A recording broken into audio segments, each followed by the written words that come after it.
everyone. Today we're going to be talking about NXT from April 13th. This is Ashley. I'm Steve. And I'm Ashley, and this is Steve. And we're changing it up, doing a little discussion kind of thing. Yep, seeing how things go with an extra person on board. Hey, might as well, right? So, let's just cut to the chase. NXT started out with William Regal coming out and talking about how amazing TakeOver Dallas was, which it was amazing.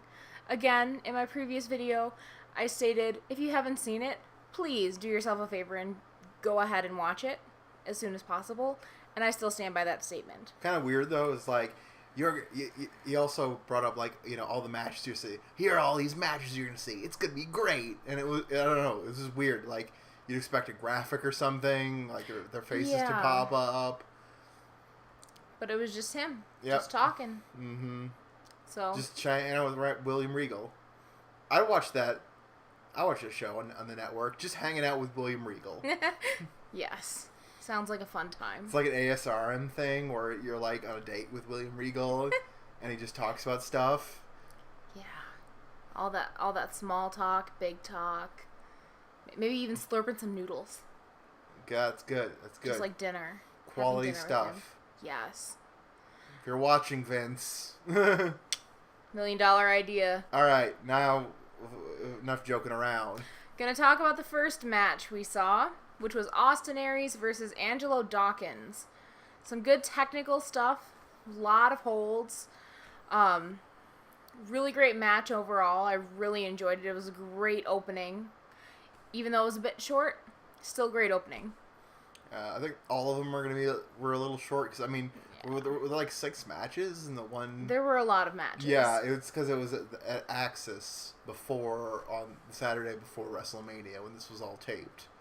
So I guess they didn't want to gas the wrestlers out. I mean, like, we're gonna get to the Baron Corbin match, but Corbin wrestled at TakeOver. The next day he's here, and then the next day he's at the Andre. Mania. He's at the Andre the 3000 Giant Battle Memorial. Yes, that's true. Baron Corbin was quite wrestled out. Yeah. One thing, I haven't seen a lot of Austin Aries elsewhere. But, like, does he just not have a finishing move? Is that his thing? Was the elbow thing he did his finishing move? I mean, like, I'm totally fine with him not having a finishing move. But it'll just be interesting to see if that's a thing or not. You know, it certainly adds to the storytelling in the sense of the unpredictability of the matches, where you don't know where he's going to get the pin. But it also, you know, like, the audience is, you know, going to be more, like, surprised when it happens. Yeah, that's a good point. So they maybe won't be ready, so the emotions won't be matched up, but, honestly, the 2 matches I've seen on him on NXT, I'm excited to see more. Yeah, he is a very good wrestler. Let's talk about Angelo's headbands. Yes. Why 2 headbands? Why?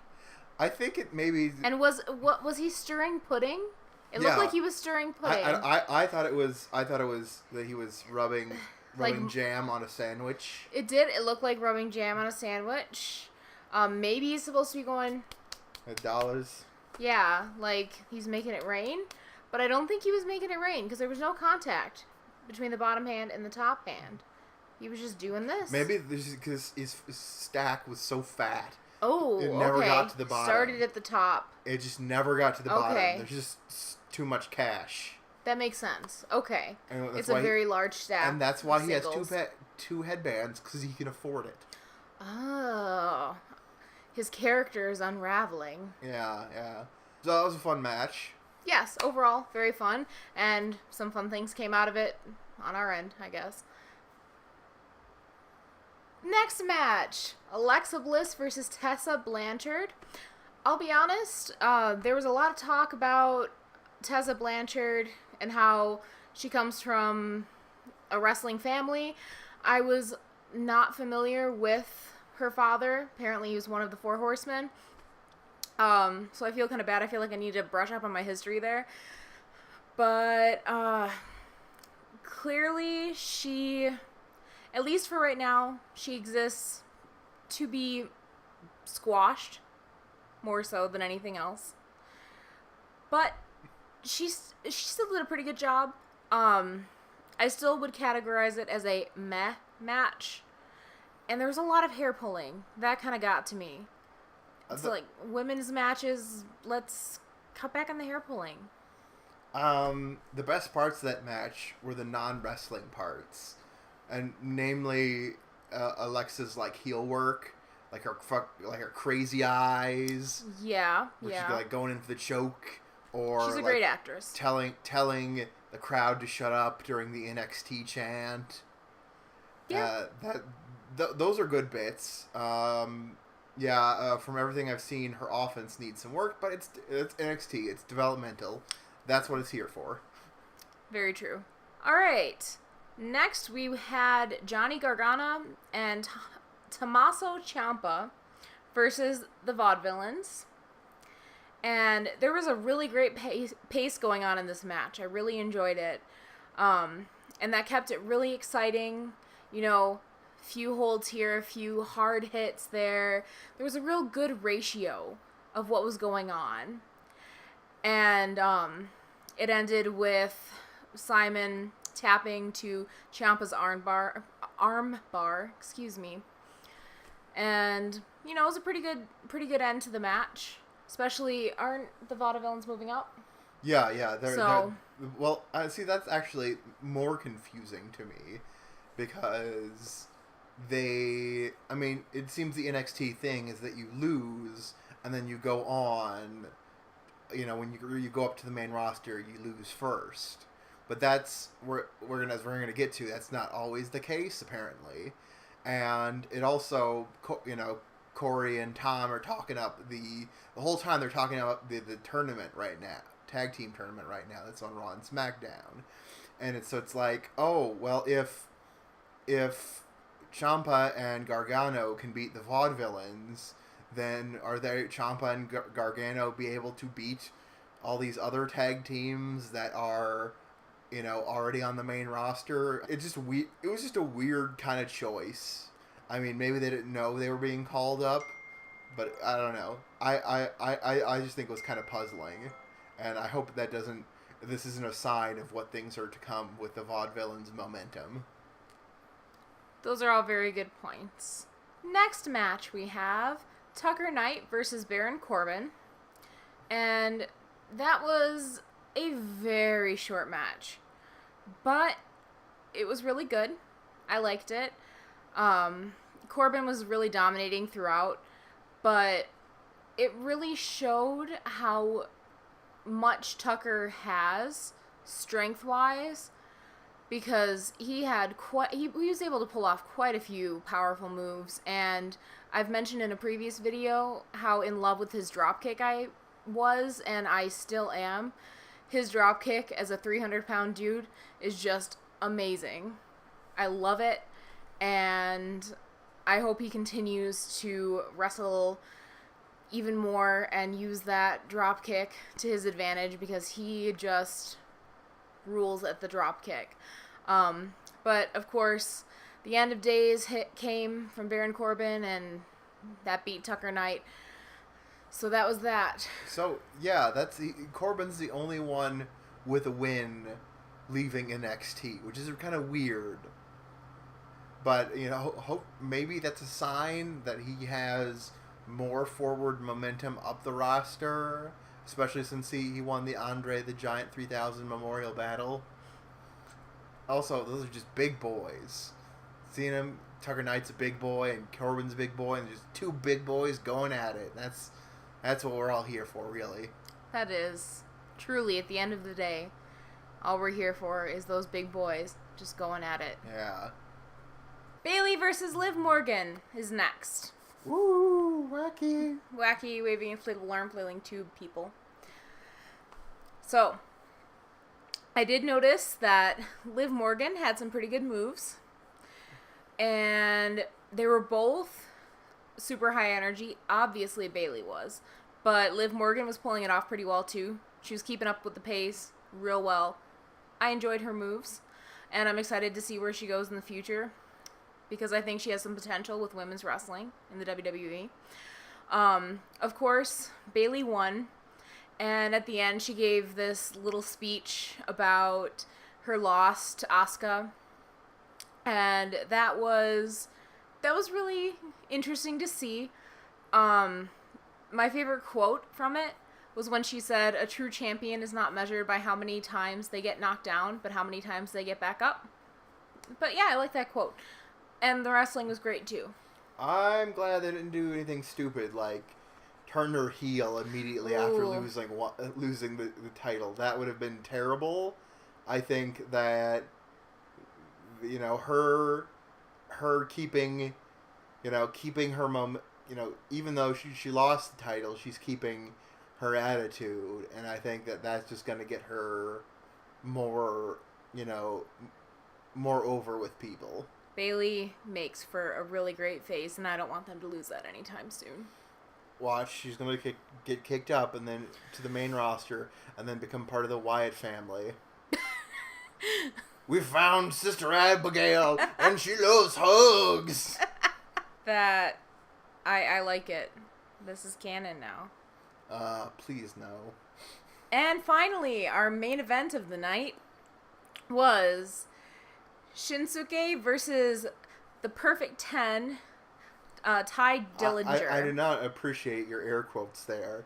He is a perfect 10, and you should not impinge upon that. Okay, he may be a 10, but as the crowd pointed out, Shinsuke Nakamura is an 11. Yep. And that was definitely shown throughout this match because Nakamura was just handing Ty Dillinger's ass to him, honestly. Are we Angelo now? We are. Fat stack of cash, handing that ass. Dollar bills. And I really loved how Nakamura would take some time to just make fun of Ty Dillinger. It was hilarious. And, like, at the very beginning, when Ty just kept, like, running back from any attempt to make a move that Nakamura was putting forth, that was just some really great, like, storytelling in the ring. Like, people often talk about in-ring storytelling, and sometimes I have a hard time grasping what they mean, but this was just so obvious and so amusing, and I really enjoyed the story it told. And just how over the top Nakamura is. I'm loving him so far. Only the second time we've seen him wrestle here at NXT, and I am loving every single second that he is on screen, honestly. To be fair, Dillinger, he was able to wrestle pretty well. Like, it's not like this was a squash match or anything, but when Nakamura's on the scene, just like Asuka right now, anyone else is going to look not as great because they're dealing with someone who is really, really great. And Nakamura won, of course. I liked Corey Graves commenting on the unsyncopated 11 chants. Yes, I was going to bring that up, actually. I love like Corey. that. He's a precious snowflake. One complaint I do have with the match is not about actually the match at all, but we need to wait at least maybe two minutes in before in a Nakamura match before the "This is awesome" chants start. we I mean, I'm excited, you're excited, but we just need to wait just a little bit longer for that. We don't want to let them earn it. Yeah, that's a very good point. But people just really love Nakamura. That's true. All right, let's do predictions. Who does Nakamura lose to first? Ooh, maybe Aries. Nah, I'm thinking he doesn't take a loss till he either faces Samoa Joe or Finn. Oh, that's true, because Finn is sticking around. I was thinking they moved him up. Nope. Finn is sticking around. Yeah, actually, I'm leaning towards Finn then, because, oh my god, they would put on one great match. I think they probably have in Japan. Yeah, that's a good point. I bet they have. So yeah, let's talk about next week. Samoa Joe versus Apollo Crews, American Alpha versus Enzo and Cass, and yeah, that's it. That's it for announced matches, right? I believe so. I hear No Way Jose. That's right. I will be disappointed if his gimmick is not like a vain and arrogant EDM DJ. Like, the EDM variant of the Tyler Breeze thing. Yes. I agree. That would be pretty much the best thing that they could do. Honestly, it's probably just some rando named Jose. But we'll see. Yeah. I like his idea better. But yeah, I'm excited for those matches. No way Apollo's winning. No. Mm-mm. No. Mm-mm. Especially after that loss Samoa Joe took. There's no way they're going to give him another loss right now. No.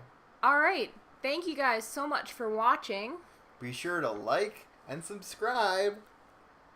And also, check out the links below, and I'll also put up a picture of my Hardcore Wrasslin t-shirt that is available for sale up on Redbubble, as well as some other stuff that may or may not suit your interests, but I know Hardcore Wrasslin is for you.